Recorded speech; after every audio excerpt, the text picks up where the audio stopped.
Hi all welcome to football arena. German മധ്യനിര താരമായ Florian വിഡ്സിനെ ഇംഗ്ലീഷ് പ്രീമിയർ ലീഗ് ക്ലബ്ബായ ലിവർപൂൾ സ്വന്തമാക്കിയിരുന്നു.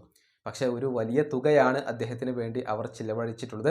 150 മില്യൺ യൂറോയാണ് ബയർ ലെവർക്യൂസന് ലിവർപൂൾ നൽകിയിട്ടുള്ളത്. ജർമ്മനിയുടെ ചരിത്രത്തിൽ ആദ്യമായിക്കൊണ്ടാണ് ഇത്രയും വലിയ തുകയുടെ ഒരു ട്രാൻസ്ഫർ നടക്കുന്നത്.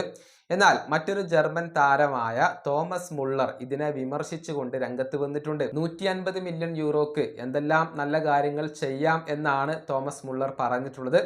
നെയ്മറെ കൂടി അദ്ദേഹം പരാമർശിച്ചിട്ടുണ്ട്. നമുക്കറിയാം, നെയ്മർ ജൂനിയർ ആയിരുന്നു ഇതിനെല്ലാം തുടക്കമിട്ടത്. 222 മില്യൺ യൂറോയുടെ ഒരു ട്രാൻസ്ഫർ നടത്തിയത് നെയ്മറുടെ കാര്യത്തിലായിരുന്നു.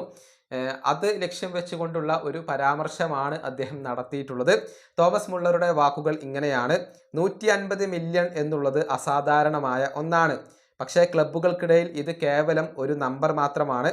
എന്തിനാണ് ഇത്രയധികം തുക? 150 മില്യൺ യൂറോ എന്നുള്ളത് എത്രമാത്രം വലുതാണ് എന്നുള്ളത് നിങ്ങൾക്ക് ഊഹിക്കാൻ സാധിക്കുന്നുണ്ടോ? നെയ്മറെ കിട്ടിയില്ലെങ്കിൽ എന്താ, അതിൻ്റെ പകരം എത്രയോ മരങ്ങൾ നമുക്ക് വെച്ച് പിടിപ്പിക്കാലോ. 150 മില്യൺ യൂറോ എത്രമാത്രം വിലപ്പെട്ടതാണ്.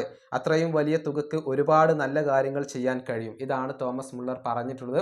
കാര്യങ്ങൾ വളരെ വ്യക്തമാണ്. ഇത്രയധികം തുക ട്രാൻസ്ഫർ മാർക്കറ്റുകളിൽ ചിലവഴിക്കുന്നതിനോട് തോമസ് മുള്ളർക്ക് യോജിപ്പില്ല. പകരം മറ്റെന്തെല്ലാം കാര്യങ്ങൾ ചെയ്യാം എന്നാണ് പറയുന്നത്. നെയ്മർ ജൂനിയർക്ക് വേണ്ടി ചിലവഴിച്ച പണം കൊണ്ട് മറ്റു പല കാര്യങ്ങളും ചെയ്യാമായിരുന്നു എന്ന തരത്തിലുള്ള ഒരു സ്റ്റേറ്റ്മെന്റ് ആണ് അദ്ദേഹം നടത്തിയിട്ടുള്ളത്. ചുരുക്കത്തിൽ ഈ ട്രാൻസ്ഫർ മാർക്കറ്റുകളിലെ വലിയ വലിയ തുകകളെയാണ് അദ്ദേഹം ഇപ്പോൾ വിമർശിച്ചിട്ടുള്ളത്. ഈ വീഡിയോയുടെ അവസാനിപ്പിക്കുന്നു. അടുത്തൊരു വീണ്ടും കാണാം.